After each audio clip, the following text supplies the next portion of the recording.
Hi, English 110. Happy July 4th weekend. I know this is probably the last thing you want to be thinking about over July 4th is this class, College Comp, that's kicking your butt right now.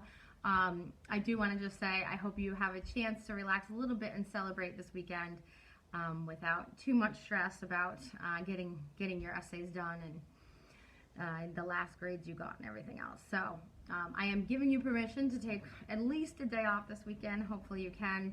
And just relax and enjoy the unofficial beginning of summer, July 4th. Even though it sounds like it's gonna get rained out in New Hampshire at least. So I want to send a quick update via video because it's just easier to say it than it is to write it all out. Couple of things. One is that the cause and effect essay is due this Sunday. If you're finding that the weekend, you've gone away for the weekend or it's packed, I will accept it till Monday. But this is kind of the last big chunk of the essay, and I've said this to a lot of you in your phone conferences. Once you're through the cause and effect, you really have your research paper just about done. We'll add, in week 7, we'll add the argument and solution piece, but that's about 2 or 3 pages to a much bigger piece that you've been working on all along. So if you can just motivate yourself really to get through that cause and effect, you have a working document. And I've said this to other people too, like put it all together, and at that point you'll see the work that you've done so far. You'll see how they fit together or do not, and then we can begin to work on it as a full document. So there is good light at the end of the tunnel because cause and effect really rounds out that middle part of the research essay. In a really good way, and so you're just doing kind of some conclusion work after that. In terms of your compare and contrast essays, I did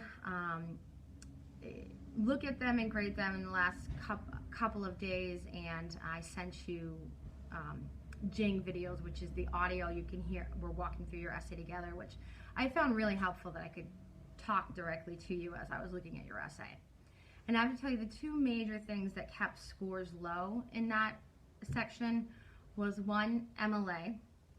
You really need to be proficient in MLA, in in-text citations, so that's the parenthetical citations and the works cited sheet in order to be successful in English 110. It is a must-have as you leave the class that you know how to use MLA. So as I start grading assignments in the MLA still is not what it should be. It's going to take points off. The other big major thing is mechanics, and that is what I call GPS, right? Grammar, punctuation, and spelling. And grammar is things like possessives and what else? I'm trying to think. Where punctuation is your commas, your run-on sentences, that type of thing.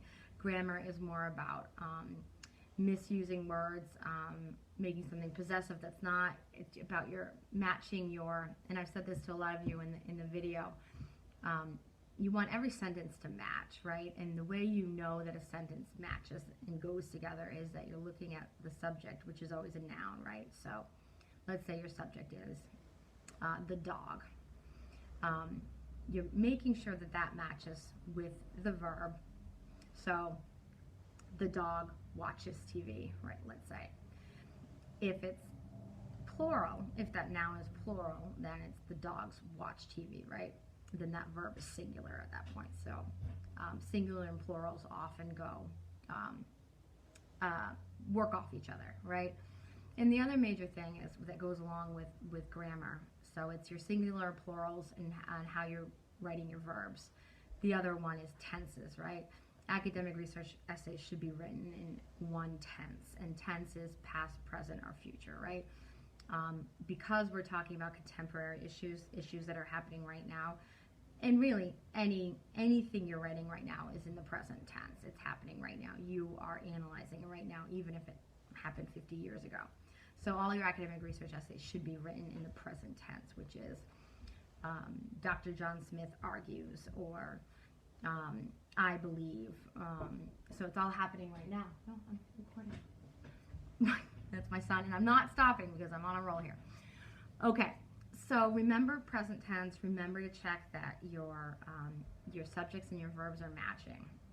And the other thing I talked a lot about Okay, that's grammar. So, and then spelling, right? In spelling, we have spell check. So it's like, well, how can spelling go wrong? And spelling goes wrong when it's the correct spelling, but you're using it incorrectly in the sentence or the paragraph. So you want to make sure you're not relying solely on spell check. And then the last one is punctuation. And for me, punctuation is all about end punctuation. That's where students in College Comp 1 usually trip up a little, is that end punctuation, where we are trying to write too long of sentences, or trying to merge two sentences together that don't belong together, and that's when we start getting run-ons and incorrect long sentences. So I always tell my students I'd rather a correct, short and correct than long and incorrect, right? So these are sentence level concerns. That's what we call them. And you must attend to your sentence level concerns before you pass College Comp. And a method in which to do that is to actually look at each of your sentences individually and make sure that they're correct. I showed some of you how to do that, where you literally break your essay up after you're done with it into sentences. And I know that's a ton of work, but College Comp, the rest of your college career, beyond your college career, when you're writing emails in your professional life, when you're trying to write that scathing email to your mother, whatever it might be, you want correct mechanics. And I cannot stress it enough that it's like opening your mouth and speaking and using slang or incorrect English or whatnot. It's a representation of you. And a lot of times when there's a lot of mechanical errors in emails, in appeal letters, I mean, there's going to be some very important things you write in your life. You will not be taken seriously unless you can get those mechanics right. And that is a big part of my responsibility as a College Comp teacher, and your responsibility in this class, that you're constantly working on those mechanics. So even if it takes a little extra time, you will not pass your research essay if mechanics are not where they should be. And it's not to be threatening or intimidating at all. It just is the reality of the situation. There's a few things you can do if this is a struggle for you. One is that there are writing tutors on campus available all summer. We also have the Smart Thinking Lab available. It's 24/7 writing tutors. They might not be great with content, like knowing what our assignments are, but they are very good with mechanics. They'll be able to tell you kind of where you need to edit and whatnot. So think about that. Think about what tool is most useful for you, because it's not just for this class. It's going to be for every other class you take after this. You're going to want to have an outside resource that's helping you with mechanics.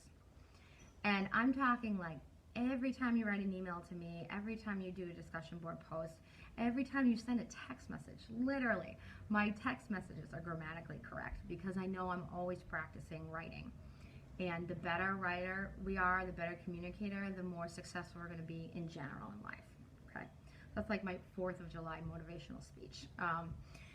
Okay, and then the other big piece I talked to a lot of people about, and this is a little more advanced, and it might not make complete sense, so I'm going to try to make sense of it.